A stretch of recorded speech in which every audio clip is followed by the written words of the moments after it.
Bonjour frères et sœurs, nous nous retrouvons encore pour l'évangile que notre Seigneur Jésus-Christ a délivré au monde entier.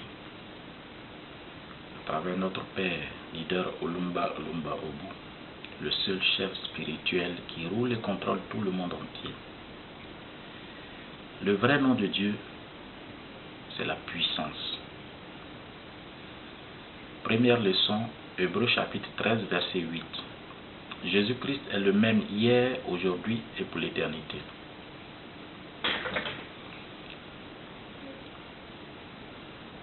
Deuxième leçon, Matthieu chapitre 28, verset 18. Et Jésus s'approcha et leur parla ainsi en disant: tout pouvoir m'a été donné au ciel et sur la terre. Et notre texte d'or est de Saint Matthieu chapitre 11, verset 3 à 5. Et il lui dit: es-tu celui qui doit venir, ou devons-nous en attendre un autre? Jésus lui répondit: allez annoncer à Jean ce que vous entendez et voyez. Les aveugles aperçoivent leur vue, les boiteux marchent, les lépreux sont purifiés, les sourds entendent, les morts ressuscitent, et la bonne nouvelle est annoncée aux pauvres. Paix au nom de notre Seigneur Jésus-Christ. Amen. Il y a une chanson spirituelle qui dit: aucune autre puissance ne peut assumer la gloire. Seul le Seigneur sera glorifié. Le vrai nom de Dieu. Frères, les textes ci-dessus et les cœurs révèlent le vrai nom de Dieu. Le vrai nom de Dieu est la puissance. Il est le Père tout-puissant, dont la puissance et l'autorité ne peuvent être égalées ni contestées. L'Esprit Saint est ce même pouvoir. Notre Seigneur Jésus-Christ était pouvoir. Dieu a exposé ce même pouvoir par Moïse dans la maison de Pharaon lors de sa mission de libérer les enfants d'Israël de l'esclavage. À l'arrivée au palais de Pharaon, Moïse a démontré un signe pour confirmer sa mission de Dieu Tout-Puissant par suppression du personnel de son palais et de son palais, qui s'est transformé soudainement en un serpent vivant.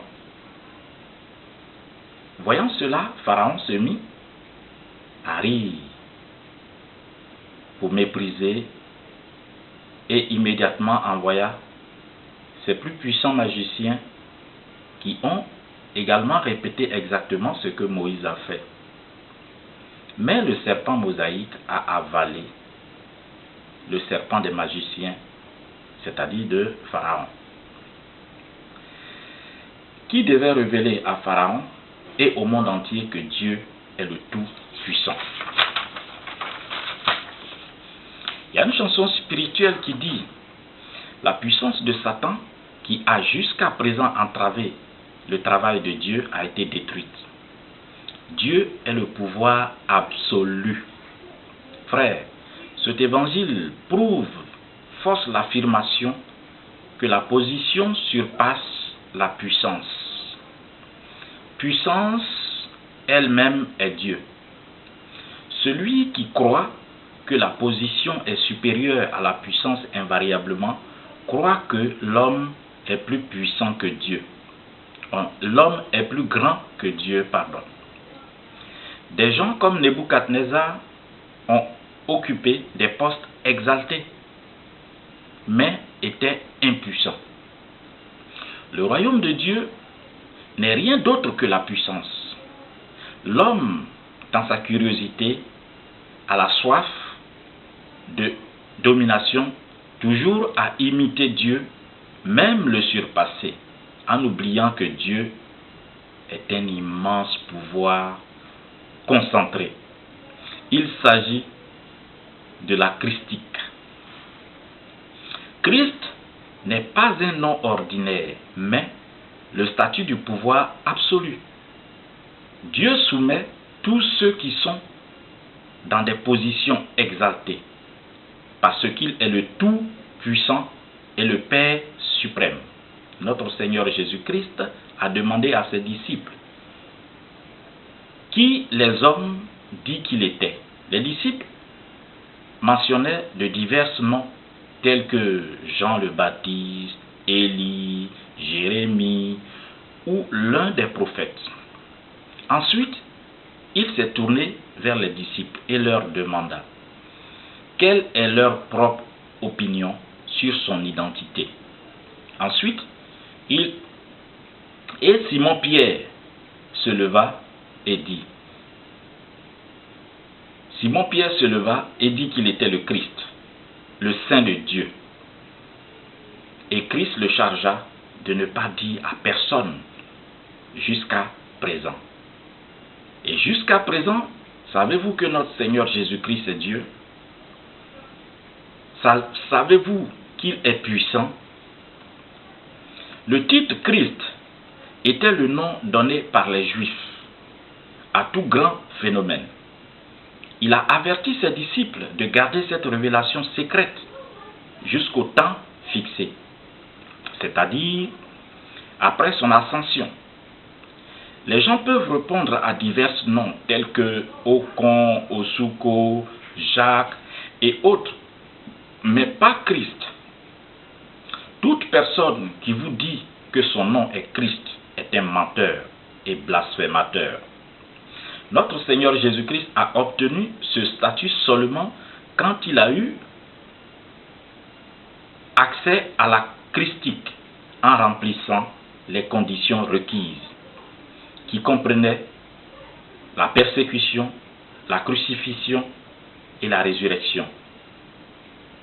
C'est pour cette raison que Paul a dit, il a compté tous les gains de ce monde comme rien, afin qu'il détienne Christ, pouvoir dans le ciel et sur la terre. Le nom Christ est devenu la clé et la porte d'entrée pour toute création dans le royaume. Relisons la première leçon. Hébreux chapitre 13, verset 8. Jésus-Christ est le même hier, aujourd'hui et pour l'éternité. Le bureau du Christ. Frère, Christ est un bureau exalté, aussi bien un nom puissant.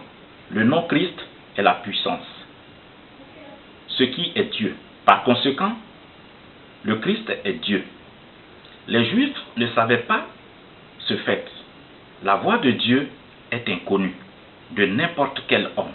Les gens ténaces ont besoin d'égale mesure de force pour faire face. Il est le même d'hier, aujourd'hui et pour l'éternité. La même puissance peut se manifester dans n'importe quel nom pour effectuer le même travail.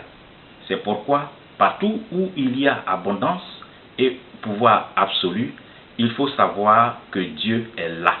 Au nom de notre Seigneur Jésus-Christ. Amen. Quand le Seigneur reçut le pouvoir, il a été pris dans le désert où il a subi diverses tentations. Mais parce qu'il est le Tout-Puissant, il surmonta toutes les tentations. Il est ensuite devenu le Christ de Dieu. Il est le seul être suprême qui foule l'univers et le monde au-delà de la volonté. Au-delà à volonté. Au nom de notre Seigneur Jésus-Christ. Amen. Il y a une chanson spirituelle qui dit « Ne craignez pas les lions. Pour les lions, ils sont sous les verrous. » La véritable identité de Dieu est cachée. C'est pratiquement impossible pour Dieu de révéler à l'homme qui il est. Et aucun homme ne le connaît. Les gens prétendent souvent que notre Seigneur Jésus-Christ est mort et a été pendant longtemps enterré. La question est, qui est le